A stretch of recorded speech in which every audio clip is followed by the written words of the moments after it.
이번 영상은 지난 영상에 이어 AK-47과 관련된 이야기 제2편으로 1편을 보신 후 2편을 보신다면 내용을 더 잘 이해하실 수 있으실 겁니다. 지난 시간 우리의 주인공 미하일 칼라시니코프는 기관단총 사업에서 탈락하고 맙니다. 이후 1943년 독일의 MG42가 등장하자 소련은 이에 대응하기 위해 같은 해 새로운 경기관총 개발을 지시하게 되는데요. 쉽게 포기할 수 없었던 미하일 칼라시니코프는 이 역시 도전하게 됩니다. 이때 설계한 총이 바로 LMG인데요.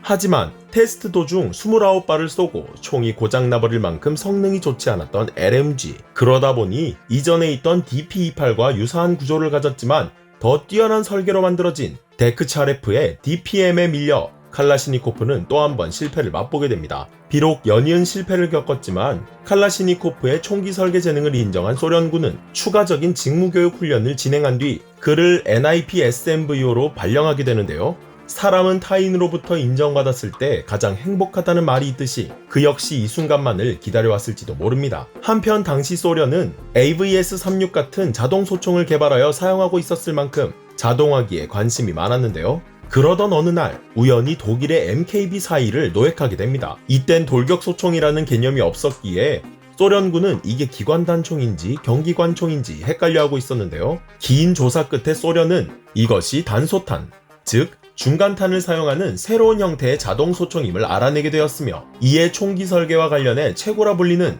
페도로프, 토카레브, 시모노프 등이 한데 모여 내린 결론은 소총탄과 권총탄으로 나누어져 있던 자동화기 총알을 단소탄으로 통합하자는 결론을 내리게 됩니다. 이 결론은 소련의 기존 자동화기 체제를 완전히 갈아엎어야 한다는 뜻으로 보통의 경우 굳이 바꿀 필요 없이 그대로 가자고 하는 경우가 대부분인데 이를 본 스탈린은 이길 방법이 이것뿐이라면 당장 진행해 라는 지시를 내리게 됩니다. 결국 소련은 41mm M1943탄을 불과 5개월 만에 36mm M43탄으로 개발하였고 중간탄 개발이 성공하자 이를 사용하는 반자동 소총 카빈, 자동 소총, 경기관총 3종 세트를 개발할 것을 지시합니다. 이젠 조금 예상이 되실 텐데요. 1944년 반자동 소총 카빈을 개발하라는 공고가 떨어지자 칼라시니코프는 세 번째 도전을 하게 됩니다. 그의 세 번째 작은 미국의 M1 게런드의 가스자동 시계, 회전 노리쇠 방식을 사용한 SKK 반자동 카빈을 만들어 도전했는데요.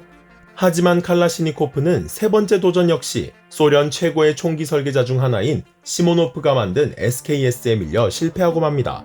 그러나 칼라시니코프의 재능과 손재주를 알아본 사람이 있었으니 그 역시 소련의 최고 총기 설계자라 불리는 토카레브였습니다. 칼라시니코프는 토카레브의 초청으로 소련의 조병창 중 명문 중의 명문인 툴라 조병창에 입사하게 되는데 그는 여기서 총기 개발에 전념할 수 있게 되었습니다. 총기 3종 세트 개발 중 반자동 부분에 실패한 뒤 많은 일이 있었던 칼라시니코프는 경기관총 부분에 참여하지 못하게 되었고 이제 개발은 마지막 하이라이트인 자동소총 부분만 남아있는 상태였는데요. 하지만 독일의 무기 개발은 끊임없었고 MKB-42를 개량한 STG-44라는 세계 최초의 돌격소총을 만들게 되면서 소련 역시 자동소총 사업을 돌격소총 사업으로 변경하게 됩니다. 이에 따라 진행된 사업의 1차 테스트 출품 작품으로는 벌킨의 AB-44, 스파긴의 AS-44, 코로빈의 AK-44, 토카레브의 AT-44, 수다예프의 AS-44가 출품됐는데 그중 수다예프의 AS-44가 가장 뛰어난 실력을 보였으나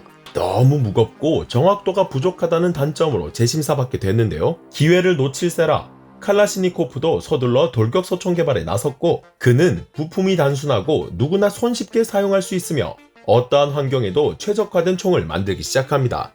그렇게 그는 1946년 쿠즈미체프의 자동소총을 닮은 외형에 총열 생김새는 SKS, 발사 메커니즘 및 내부 구조는 M1 게런드의 가스작동 회전 노리쇠 방식을 따온 돌격소총 AK-46을 개발하게 되는데요. 마치 그를 기다린 듯 1946년 새롭게 진행된 2차 테스트에 AK-46을 들고 참가한 칼라시니코프. 당시 AK-46과 경쟁하던 총들은 벌킨의 AB-46, 코로빈의 AK-45, TKB-408, 그리고 드멘티에프의 AD-46으로 여기서 코로빈의 AK-45는 불법 디자인으로 탈락하게 되고 AB-46, AK-46, AD-46이 최종 후보로 선출되었는데요.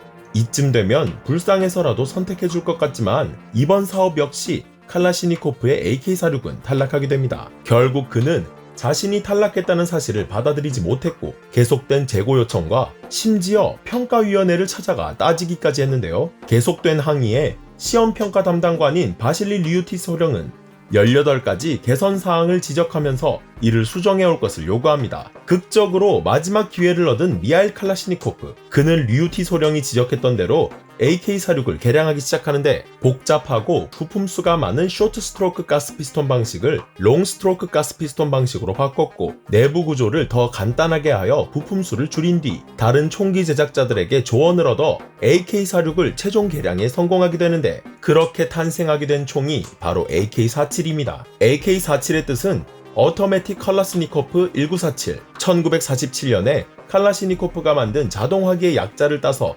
AK-47이라 부르게 되었는데요.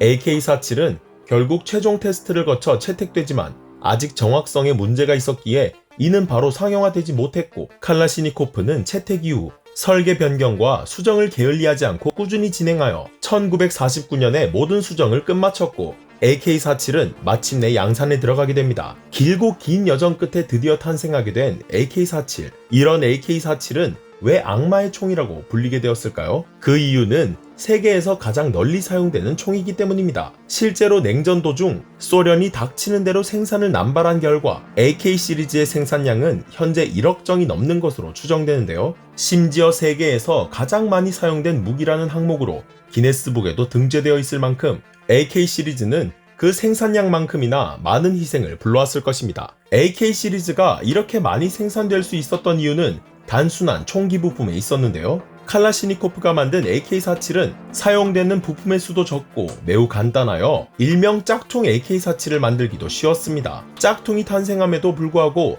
다른 총과 견주어도 손색이 없었던 AK. 만들기도 쉬웠던 이 총은 결론적으로 사용하기에도 가장 쉬워 그를 잘 모르는 사람, 총을 한 번도 사용해보지 못한 사람이라도 단 몇 시간만 교육하면 쉽게 조작할 수 있었으며 뛰어난 내구력, 무겁지 않은 무게 등의 특징은 아이들마저도 사용할 수 있었을 정도라고 하니 이 정도면 더 이상의 설명이 필요 없겠죠. 그렇다 보니 베트남 전쟁을 포함한 많은 전쟁에서 사용된 AK는 반란과 같은 내전에서 많이 사용되어 반정부의 아이콘으로 불릴 정도로 지금까지 다수의 희생을 끌어내는 무기 중 하나입니다. 여기서 이런 생각을 하시는 분들도 계실 텐데요. 총이 잘못한 것이 아니라 총을 사용한 사람이 잘못한 거 아니에요? 물론 그 말이 맞지만 다른 총이 51mm 나토를 사용하는 반면 AK-47은 39mm 중간탄을 사용해 51mm 나토에 비해 반동이 낮은 것은 물론 5.56mm 탄보다 파괴력 역시 강하기에 이런 점들은 많은 사람들이 다른 총기에 비해 AK-47에 더 손이 가게끔 했다고 볼 수 있는데요. 이렇다 보니